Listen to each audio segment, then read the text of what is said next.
Please hurry. Please, please. Stay on the line with me, okay? A high school senior shot to death inside his girlfriend's home. Okay, how old is he? He's 17 years old. Weeks passed and a coroner got tired of waiting. So what we had so far, I've told you, was a gunshot wound to a young man's head. The only way we were going to find out how it got there was for her to tell us.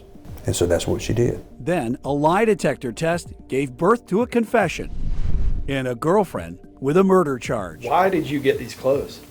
They were supposed to be put into evidence. A mother begins unraveling evidence she believes shows investigators mishandled her son's death investigation and started recording everything the sheriff's office told her. Why? Because the sheriff is a liar. He's lied the whole time. A mother begins unraveling evidence she believes shows investigators mishandled her son's death investigation and started recording everything the sheriff's office told her. You should have never got that phone back. That phone should have went straight to evidence. I shouldn't have got his clothes and his cell phone. Shouldn't. He should have went straight to sled the way he used to do it. Things the sheriff's office didn't want told. They don't pick apart the case, there's no doubt. And like I say, the news thing, that's why we decided not to talk to Jody anymore, and we wish we would have talked to him from the beginning. Wish we would have just kicked him out the door. 5 months after our investigation aired, the lead investigators resigned and the sheriff's office still refuses to discuss how it handled this case. And now Caleb James's mother, in recorded calls, captured the sheriff admitting things did not happen as they should have in this case. Here's Chief Investigative Reporter Jody Barr with an update to our The Confession special report. Jessica and Brandon Peavy watched as their son's girlfriend, Cassie Escobar, faced a judge in February. Just hours before, the Darlington County grand jury indicted Escobar on a murder charge, accusing her of murdering Caleb James, the Peavy's 18-year-old son. Peavy dried her tears and walked out of this court hearing. Hey, I need to speak to the sheriff, please. And marched right into the Darlington County Sheriff's Office. The sheriff is here, he rode somebody to a training today. So if you want to set up a meeting, we can set it up. Peavy says she went there to schedule a meeting with Sheriff James Hudson. She recorded this conversation with the sheriff's chief deputy, Chad McInville. And I just have questions I need answered. That's fine. Like I say, I wish we probably could have talked about it before Jody does anything to hurt the case. Because I mean, I'm just me and you talking. I really believe he's going to do nothing to hurt the case. He's going to pick stuff apart, and Jody's not there for you. He's not there for anybody but a story. And they could hurt the case. And these were his senior pants I got him. Peavy told McInville she wanted answers. Why her son's cell phone wasn't logged into evidence. The blood was from here up. Why his bloody clothes were given back to her instead of the sheriff's evidence room. Why the investigator wouldn't take custody of the phone for weeks. And Peavy's concerns the sheriff's office wasn't supporting the prosecutor's decision to pursue a murder conviction. Like I say, I do think, and I'll say it, and I think we told Jody the other day, him airing stuff, I think it's going to hurt more than it's going to help. I mean, it's my opinion. I've been doing this 23 years. I think it's going to hurt more than it helps. And he's doing the defense's job. The defense's job is to pick apart things, and he's going to do it. Chad, this office has pushed me under the rug for months. I can imagine. I'm the one that found his cell phone, and the coroner told me something wasn't right about this that night. Well, nobody told us nothing wasn't right that night, but the cell phone, I wish it would have went. Most of the time with autopsies, you might remember we picked up autopsies, we take everything straight to sled. That's part of it, Chad. He didn't go to It wasn't done right. Like, I shouldn't have got his clothes and his cell phone. Shouldn't. He should have went straight to sled the way he used to do it. He used to. I had to find all those messages, and I had to clean his bloody clothes, and I brought that phone here with the messages, and I begged somebody to look at them. Dispatch Bravo 3. Subject has a gunshot wound to the head. When deputies got to White Sands Circle in May of 2021. Jennifer's on the phone advising her daughter's boyfriend just shot himself. It was already too late to save Caleb James.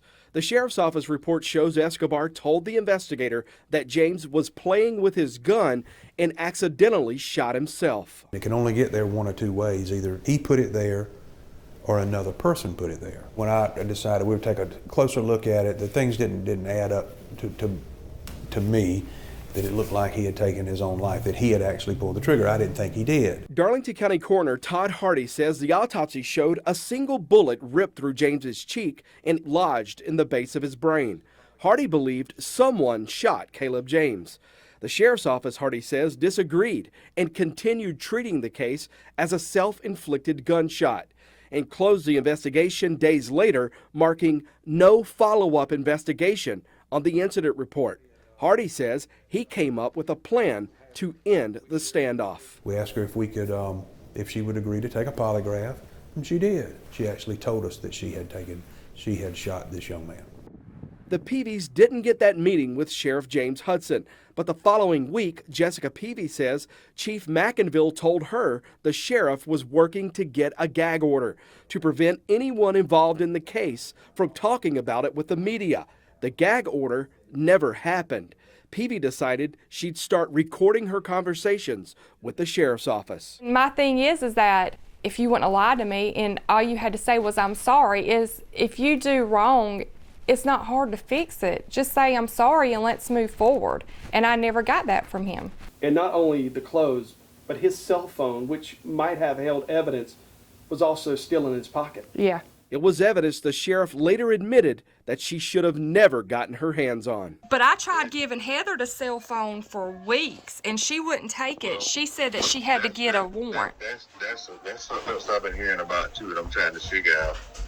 Why didn't she take the cell phone, and how did Miss Peavy get the cell phone back after it came back from the autopsy? Yeah, because I should have never got it back.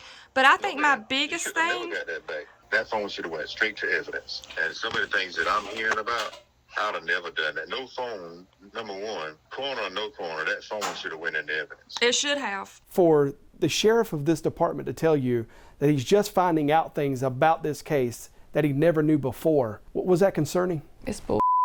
On March 31st, 4 weeks after our confession report aired, lead investigator Heather Mays resigned. The sheriff never responded when we asked why. Neither did Heather Mays. Okay, we've got to have a check made up to Darlington County Treasurer or cash. The county charged us $81 for the investigator's personnel file.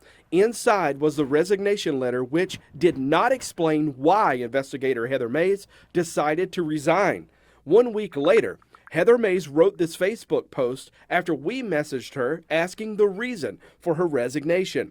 Mays wrote that our report wrongly portrayed her as incompetent, untrained, and all-around unqualified to work as an investigator. And Mays wrote she took to Facebook, where my words will remain my own and not change to fit your agenda. Peavy says she noticed 4 people reacted to the investigator's post. All 4, she says, had personal connections to Cassie Escobar. Roommates, people who live with her, work with her family. So you call the sheriff, and the sheriff tells you as of that date, the date that the Facebook post was made, that investigator was no longer with the sheriff's office. Yes, that's what he told me. He said, well, Miss Peavy, she's no longer employed with the sheriff's office, so there's nothing I can do about it. He said, no, he said, as of today, she's no longer employed with me. But Mays' resignation letter shows her last day was April 14th, 6 days after Peavy called the sheriff. Peavy says someone sent her this video that appears to show Mays working a funeral detail.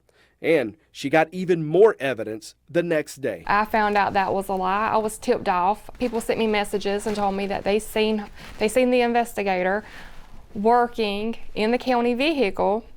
So one day I was on my way to town and I passed her myself in the county vehicle. So I turned around, went by her home. She lives not far from me, and there she was standing on her porch in the county uniform with the county vehicle in her yard. But he told you she was no longer employed. He did. Was that true? No, that was far from the truth.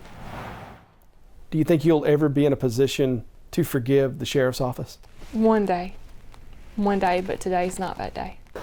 These are cards that I made, and what I'm a grieving parent advocate. It's beyond the tears, and I drop these off to each of the funeral homes in the area, and then they give them to parents who've lost their children. Jessica Peavy says she's trying to turn the frustration over her son's death into something positive. I've helped parents all the way from California to Canada, Michigan, She's providing counsel to parents like her. It's either you help others or you wallow in your own self-pity and hurt.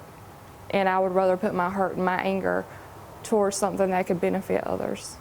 One of her first deliveries. Hey, Todd.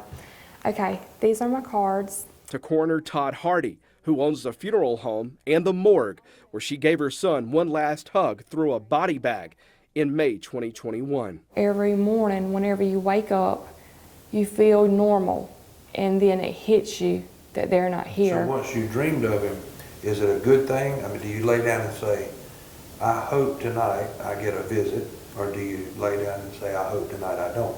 Every night before I go to bed, I say my prayers and I ask God to please give me a visit.